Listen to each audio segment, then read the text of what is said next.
Welcome to the Lock Shop with Nielsen and Hustler, powered by Coolbet Canada.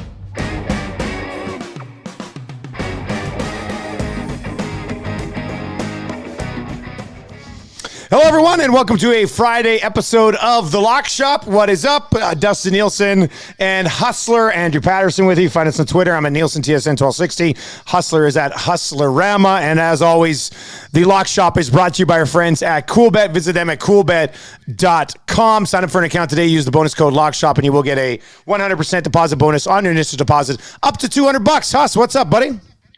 Well, I've got a great development for you, Dusty, considering how miserable I was when we did the show. I just got the notification. We have just had the extreme cold warning ended. For the first time, I'd say in about 7 weeks, there's not a big red bar at the top of the weather app when you clock in there. So we're going to get into minus single digits on Saturday. Quite exciting.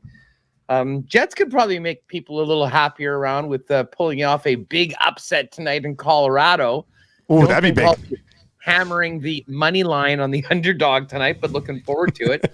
But yeah, you know what? These are sort of these weird weeks for us, certainly, who love betting football so much in the aftermath of football season, getting a little bit more into, we've been all over the hockey and getting more into the NBA, kind of post All-Star break. I'll really focus in on some NBA, and we do have the Briere coming up next week, so we're going to hit the Briere Futures, and I'm still paying attention to the golf. Did you have Burger? I do have Burger. Oh, yes. Well, we're going to have a winner, buddy. It's looking good. It's Burger time right now at the Honda Classic. And I mean, we were talking about this. I had Reed Fowler at DraftKings on my program a couple days ago. He's great. And he's awesome, yeah. And he's kind of saying that this is a really difficult course. So you're sort of looking at a winning score of maybe in and around -8. Well, Berger's gone 5 under back to back, so he is in a great spot right now at 10 under. My guys Billy Ho and Brooks had 2 under first rounds. They're just getting out on the course right now as we record this today on Friday. So hopefully they can make a little bit of a gap. But, many of those guys near the top of the leaderboard sniffing around at the top of from the odds board now on the leaderboard, with the exception of sort of a rough day for Louis Oosthuizen, who I knew a lot of guys were. But, you know what? Busy weekend of hockey and, a few other things to get in. But we are still in this downtime post-NFL. Man, I'm missing the XFL right now. Just give me the a DC St. Louis Battlehawks game on a Saturday afternoon this week, I would have been all over it. You would have been crushing that. The burger pick is funny because remember on Tuesday I said I don't love him, but I'm seeing him everywhere, so I'm going to go against the grain a little bit, and I'm going to take Burger. And sure enough, he's looked really good so far. So hopefully he can hang on through the weekend and we cash. What do we have him at? 16-1. Take it from me. Being great after 36 or even That's 54 true. is no guarantee of success. This smells like another second place finish for the Lock Shop. We'll see how it goes. Hope we hit those top fives. We got NBA, we got a little bit of NASCAR, we got some Briere Futures from Huss coming up, but let's dive right into the National Hockey League and a few different things that I want to discuss. But Huss, lay out your picks first. There's 6 different plays tonight for us here on a Friday night, but give me your picks, and I want to talk just a little bit about the Jets. I know you talk about the Jets all the time, but I got a question for you. You got it. All right, so starting it off, a couple money line plays. We're going to go with the Hawks at home against the Devils. The Hawks aren't very good, but neither is New Jersey, although New Jersey coming off one of their best games of the year, one of the worst games of the year for the Pittsburgh Penguins in that 6-1 win. But yeah, we all know, traveling between games, playing in another city, back-to-back. This team doesn't have a lot to play for right now. It's all about next season. I think the Hawks take advantage of the nice spot on the schedule and beat the New Jersey Devils. And I think the number's pretty good on that, considering what the schedule says at -143. The other game, this is an interesting one. The Ducks and Kings right now are very close to each other in the Western Conference. You got the Kings at 61 points, the Ducks at 59. And the Kings do have 2 games in hand. So it's an absolutely massive game for Anaheim. They've only met once so far this season. The Ducks did prevail 5-4 earlier this year. But the Kings have been playing a lot lately. I think Anaheim, as the home team, will be ready to get it all over on LA. This should be a close one. I don't mind the under in this game as well. But I'm going to take the Ducks as the home dog at +109. And then, I made this pick last night for the Jets Avs for the under 6.5. Now, they did play earlier this season in Denver, and it was a massacre in favor of the Avalanche, 7-1. Connor Hellebuck's playing really, really well right now. I mean, he's keeping the Winnipeg Jets in games, and some of the games that they haven't really deserved to be in. He's given them the goaltending that has at least made these games close and interesting, although they found some really new and frustrating ways to lose games and give up points over the past week to Calgary and Dallas. But the Jets aren't scoring goals right now. I mean, the bottom line is they had 2 against Dallas. They had 1 against Calgary. They had none for 50 minutes against the Oilers until they woke up and made it interesting on Saturday. So, the loss of Nikolai Ehlers is really, really hurting them right now. I mean, they're essentially getting scoring from 4 guys. If they do, Dubois and Connor on one line, Scheifele and Wheeler on the other. And there hasn't been much else besides the odd 4th line chip in from Dominic Toninato. So I like the under 6.5 in this game. If the Jets are going to win, they don't win unless they score at least 3 goals. We know the Avalanche are going to probably get their fair share, but this is maybe a little bit of a bet on a big day for Connor Hellebuck to keep his team in this game. But the 2 picks I like the most, Hawks and Ducks money line. I've actually parlayed those together for I think it came in at about 250 or so on the 2-game money line parlay. My question on the Jets, Huss, is what happens there if they miss the playoffs? What's the what? I'm just curious because Maurice is gone. Like if Maurice was there still, then you're thinking, okay, well maybe it's time. But they've already done that. So what? I'm genuinely curious. Like what changes happen, if any? Well, I mean, certainly they would go to. This team is incredibly loyal. The organization's been so loyal. I mean, they've essentially had this core and they've been pushing forward, believing in them because of what happened, when they rose to the conference championship and then the real disappointment of 2019. But since then, it's sort of been trending in the wrong direction. And it's a topic we brought up on our program, probably in November, something that was almost unthinkable before. I mean, everyone thought that, Paul Maurice said that they were going to be building a statue of Mark Scheifele outside of the Canada Life Center at some point. Well, let's just say that they're waiting on the RFPs for creating the statue right now because he's had a real up and down season. And I think there's major questions about this core going forward. Now, Connor Hellebuck is the untouchable. He won't be going anywhere. He's signed for another couple seasons. Kyle Connor's had a great season. Nikolai Ehlers as well, who's been injured lately, and they're really missing him. But I think people really think about the Jets, and they thought about it. It had been Maurice, and it had been Scheifele and Wheeler. I mean, when Buff left and when they decided for reasons to trade Patrick Laine and bring Pierre-Luc Dubois in, it was really going all in on that core and that leadership group. And listen, Blake Wheeler's getting on in age. He's got 2 years left on a deal that pays $8.5 million. He's a great player and brings a lot to a team, but I don't know how movable that contract is. And I don't even know if he'd want. He's made a home here for his family. They're here. And he's a big part of this team really since day one. Mark Scheifele is the interesting guy. Scheifele has some serious issues in his own end. And, if you look at the defensive metrics, a lot of the good things that he does in the offense end is made up on the other side of the defensive hole. But the thought of trading Mark Scheifele, I think, would have been, ridiculous a while ago. Now I think it's a realistic consideration. If they don't think that he's here long-term past the end of this contract, the value of Mark Scheifele right now at $6.125 million for 2 more seasons with how productive he is, I think would be very, very attractive to a number of teams in the National Hockey League and would be able to make one of those significant core-changing moves that doesn't turn into a full rebuild, because I don't think the organization's ready for that at all. There's too much put into this group for the most part. And the contracts, as we said, line up for these next couple seasons to them have a chance to contend. But I'll tell you what, Kevin Cheveldayoff at the top of the list. No one could have imagined that we'd be having these conversations about the team being a seller, about potentially blowing it up at this point in the season. And, they've got 4 teams to catch. They're 6 points back of that final wild card. And even if you get into that final wild card spot, you probably get worked by the Avalanche in round 1. So Massive questions about Winnipeg, where they go from here. I know there's been some heat on the general manager, and some have suggested that maybe they can make a move that way, and then, a new guy comes in. I don't think that will be the case. I think Cheveldayoff is the guy that makes the decisions through the summer. But assuming they don't make the playoffs, I think you're going to have some serious discussions about trading one of the key players on this team to try to change the both the chemistry, the makeup of the club, and maybe allow some of these younger players to come into the leadership positions that have really been held by guys for a long time. But as I said, it's not a fun conversation for Winnipeggers to have, and it's not one that we thought we'd be having. But it's been an incredibly disappointing season for a team that had pretty high aspirations when we dropped the puck in game number 1 of 82. I liked them a lot in that division, man. There's no doubt about it. It's certainly been disappointing just for a guy who kind of supports them and has bet on them a few times in the past to see what's happening, because I think that's a pretty good group. So we'll see how it plays out, and we will cheer for an under tonight in the Jets-Avs game at 6.5. I've got the Golden Knights in regulation.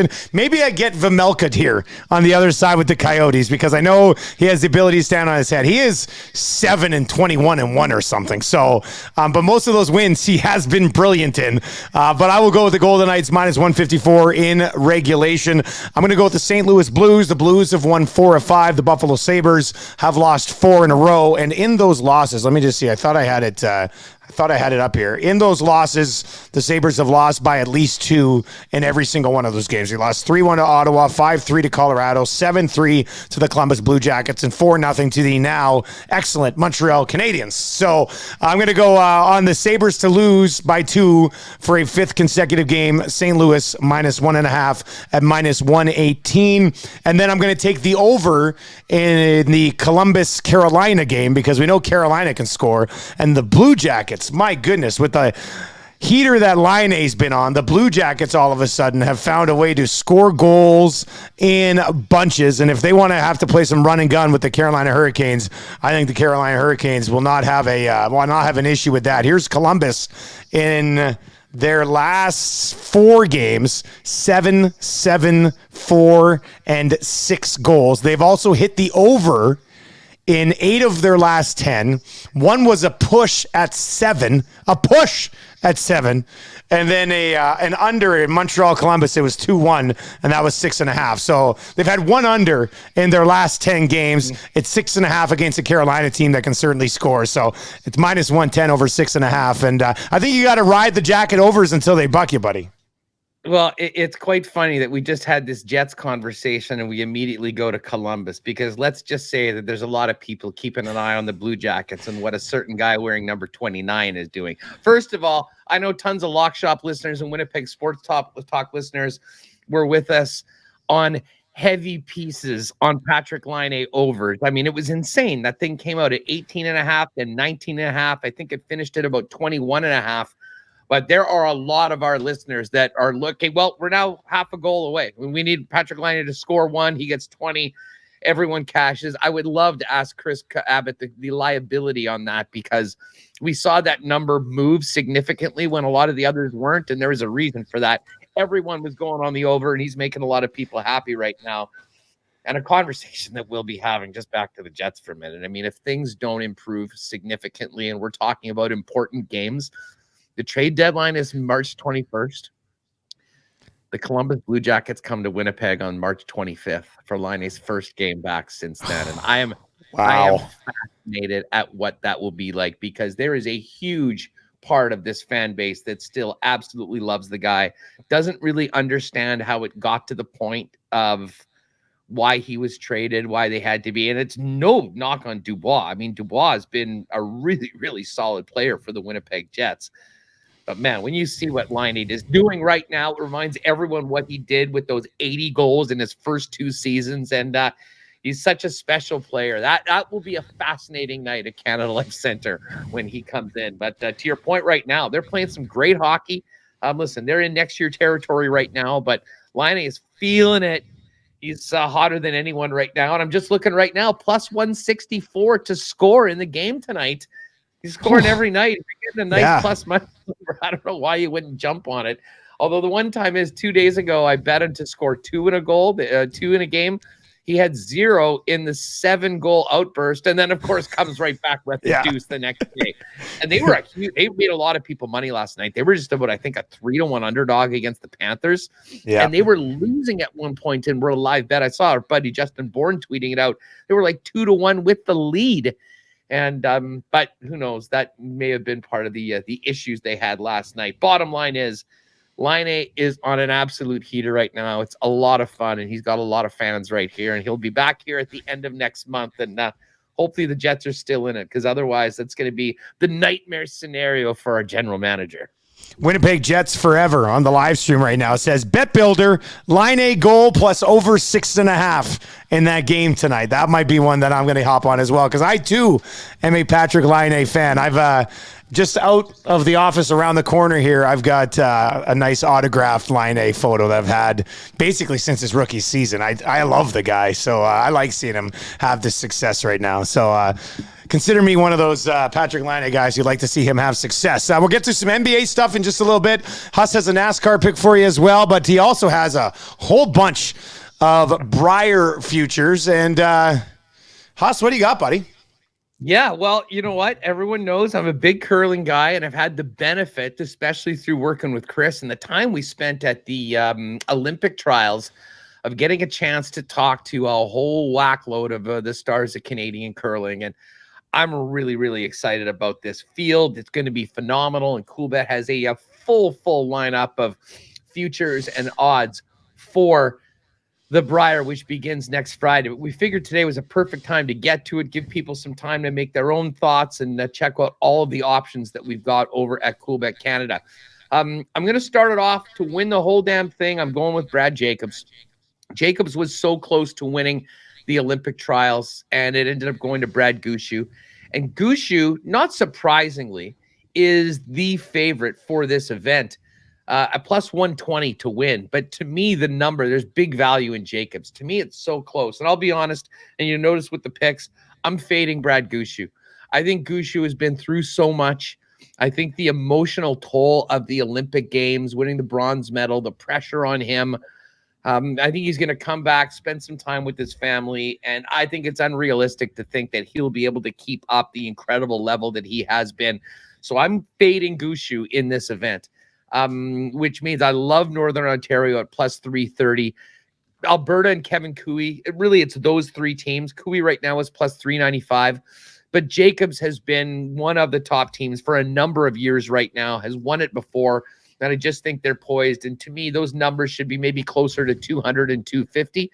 So I'm jumping on the plus 330 on Northern Ontario. Now, the groups are separated. It's very similar to the Scotties. You got 9 teams on both sides. They'll do the round robin, and then the 4 teams advance and then play the other side. Alberta is in a pool along with Matty Dunstone. And what's interesting is Brendan Botcher of Alberta. They're representing Canada this year. I mean, they've been to the finals, 4 years in a row? They've had a really tough year. Is it 4? I know it was 3 for sure. Is it 4? I know for sure it's 3, but it might be 4. Well, I think they were runner-ups 3 years in a row, and then they finally won it. Oh, that's right. That's right. Yes, you're right. 4 years they've been in the final. So, but then they made some big changes. I mean, they whacked Darren Moulding, a longtime member of their club, and Darren, I believe, is on Team New Brunswick, which are real long shots for this. But I mean, Matt Dunstone, we got to spend some good time with out in, he's representing Saskatchewan, although a Winnipeg guy, out at the Olympic trials. But, the Kevin Cooey rink, hard to go against them. And you look, they don't really have the push. Number of the top teams are in the other pool. So I think Alberta is a pretty safe bet at plus 155. And then in the other pool, it sort of speaks to what we were speaking about. I mean, Gushue's minus 122 to win that group, a group that has Brad Jacobs in it. That doesn't make any sense to me. I like Northern Ontario plus 200 to win that group. Now, there's a couple other teams that I think there's some value on them for futures to qualify from pool play. You need to be one of the top 4 teams.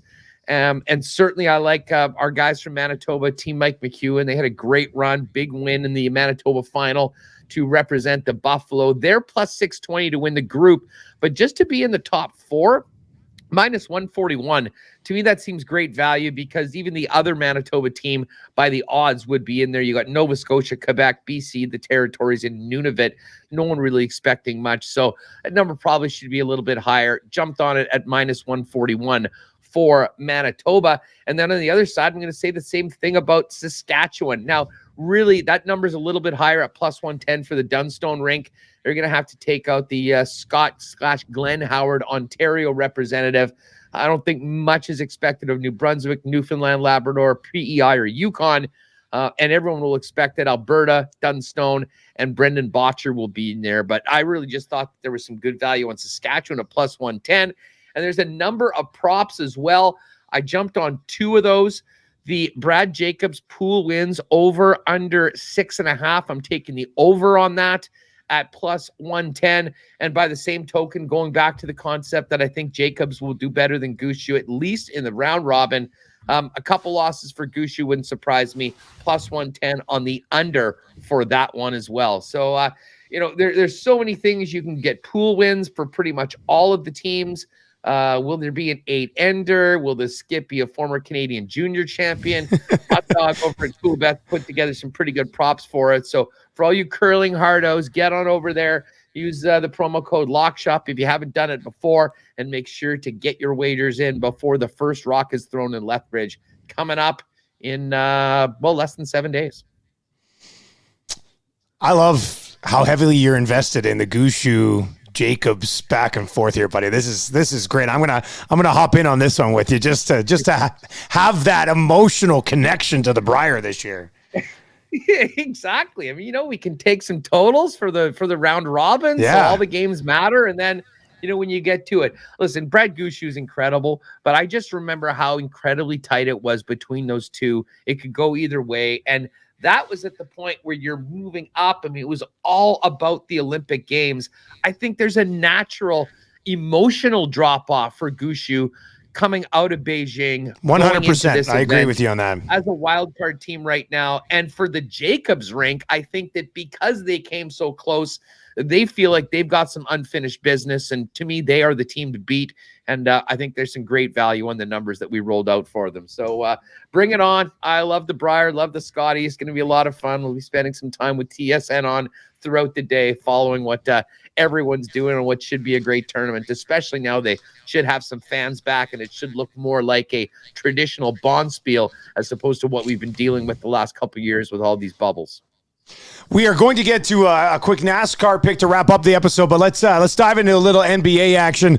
I've got one play tonight. It's a 2-game parlay. I'm going to be picking the Suns and the Lakers tonight. Suns did play last night. They get the Pelicans tonight. I don't mind the Pelicans to cover the spread, but I do like on a parlay to throw the Suns in here on a money line. And I had it last night. I just want to double check the NBA lines right now over at Cool Bet because it may have changed since what I saw last night when I locked this in. But the Suns, they're minus 6.5. I think they might have been at minus 7 last night. But anyway, they're minus 6.5. I don't mind the Pelicans with the Suns on back-to-back here, plus 6.5, but I am going to take the Suns on a minus 270 money line and throw it into a parlay with the Lakers, who are minus 120. Last night, this was paying plus 149. Might be a little bit less right now. The Suns are obviously an incredible team. They're great at home. The Pelicans this year on the road have not been great. They could keep it close.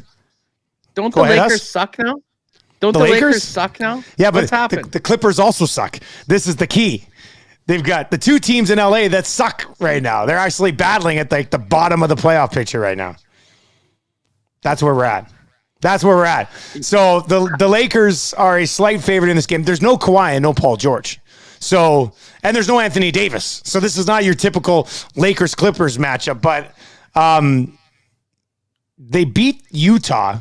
And I bet on Utah that night in a big bet builder, and the Lakers screwed me. The one guy who's got their back, they screw me over.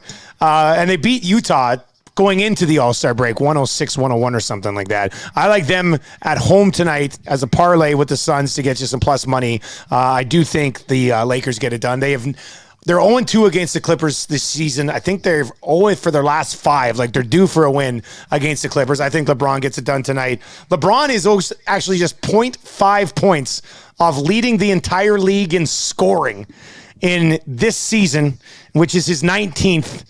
And he doesn't have many scoring titles at all. I mean, he usually isn't leading the league in scoring, but he's at 29.1 points per game. And with Anthony Davis out, I mean, he's just going to have to keep those numbers up. So I'm going to roll with LeBron and the Lakers tonight against the Clippers. And you got an NBA play too, don't you? I do. I'm taking the Raptors -2.5 in Charlotte against the Hornets. The Raptors have won 3 in a row coming out of the break. They're playing some great, and they're consistently slept on by most people. I've been sleeping on the West. I'll be honest. I knew the Lakers were struggling. They're 27-31 on the season, in 9th in the Western Conference. The Clippers and Lakers are both under 500 going into tonight. Like, if I'm not mistaken, the play-in would be Clippers versus Lakers if it ended right now. 8 versus 9. If they're 8-9, right? yeah, 8-9, yeah, exactly. What were the futures? I can't remember what the future numbers were for those teams beforehand, but I mean, with the star power, Lakers would always be up like a short number. Probably some real value as opposed to the beginning of the season when you're looking at the actual legit good teams in the West. Phoenix was good last year. Golden State's had the big turnaround. I wonder what the Memphis number was at the beginning of the year. What a stud Ja Morant is. 41-20 on the season. Yeah, it is wild. I will commit to people, though. I'll be in on the NBA. We get out of the All-Star game. NFL's over. Be paying much more attention. We'll have some regular NBA picks, and I'll be paying attention to some of your NBA bet builders as well, because you've had some good success with those. I will ride with you on some of those, Dusty. Yeah, if I decide to dive in on Bet Builder tonight, I'll make sure I tweet out. Maybe I'll get in on that Lakers-Clippers disappointing season Bet Builder type of thing. We'll maybe do one of those tonight. Huss, before we wrap up, buddy, heading to the auto racing, are we? Well, you know what? I figured Sunday. I mean, listen, I think I'm going to go to the rink downtown and see the Moose play in the afternoon. And I do think you can sometimes get AHL odds. So maybe we'll just jump in on some American Hockey League bets. But I figure we'll have to have something going on Sunday. You know, there'll be some hockey and there will be some NBA. But we do have, this is a little taste of what's to come in the wide world of wagering as we get into the summer. Speaking of which, Aussie Rules football kicks off in just over 2 weeks with game number 1 of the regular season. But the Daytona was last week. They had a rookie win it. Bubba Wallace finished second. Great start for him on that new team that he's on.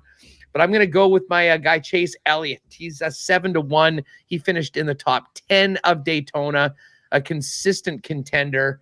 This is far from an expert pick, folks. But if you are looking for a little action, I'm going to ride with Chase Elliott. But all of your options for the Wise 400 are there for you at Cool Bet as well. And hey, just speaking of which, I mean, from racing, I hear that F1 has taken away the big Grand Prix that was supposed to be in the Russian Russia. Grand Prix. Yeah, and the Champions League has also moved, or will be moving, the Champions League final, which was supposed to be, I believe, in St. Petersburg, if I'm not mistaken.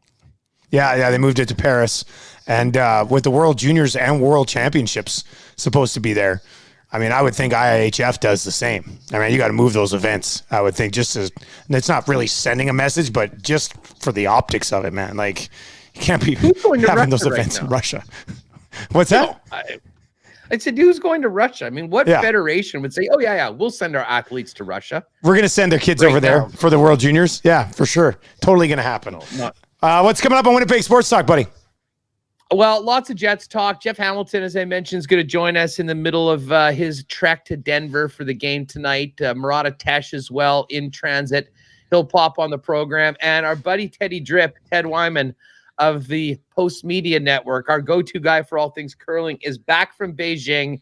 We gave him a couple days to get back on Winnipeg time. He's going to join us, tell him about his, 2.5 weeks over in China for the Olympic Games, the ups and downs, and sure we'll get his thoughts on a couple of the other big stories in and around Winnipeg. And then into this game tonight, 8 p.m., hopefully the under. Maybe Jets 6, Avs 0. How about that? Hey, right before we wrap up, this is episode 101 because we had our 100th episode on Tuesday, and after we wrapped up, I was kind of like post-producing it, getting ready to put up as a podcast, and I go to type it in or save it into our podcast folder, and I saw episode 100. I was like, holy smokes, we're already at 100 episodes, Huss, which is that's pretty fun. That's pretty exciting. You know what? It really is. We got to thank, obviously, Chris and the gang over at Cool Bet for, believing in us and getting things started. And, I knew we were going to have some fun doing it. I didn't think it would be this awesome. We've expanded it. I mean, we were planning on doing one show a week. The demand has been there for more. So, yeah, thanks so much for the support through 100. Here's to many hundreds more, and hopefully some winners this week. And tell a friend about the Lock Shop, folks, to subscribe, Apple, Spotify, and if you need to, just send them a video on Twitter to let them know what we're doing. And for the most part, Tuesdays and Fridays we crank it out, one getting you ready for the golf and everything else happening midweek, and a setup for the weekend, although the weekend show's missing a little bit without the excitement of football season. But we know that's just around the corner, starting with the Canadian Football League. I cannot wait for CFL. 76 days until preseason, I believe. Not that I'm counting it down, but it'll be good to get back to work because I'm not busy enough, Huss. That'll be great. Have a good weekend, buddy. And we will chat with you on Tuesday, man. Thanks, everybody, once again, for subscribing or watching or supporting The Lock Shop. Obviously, we do appreciate it. And subscribe on all your podcasting platforms. Best of luck this weekend, and we will talk to you on Tuesday.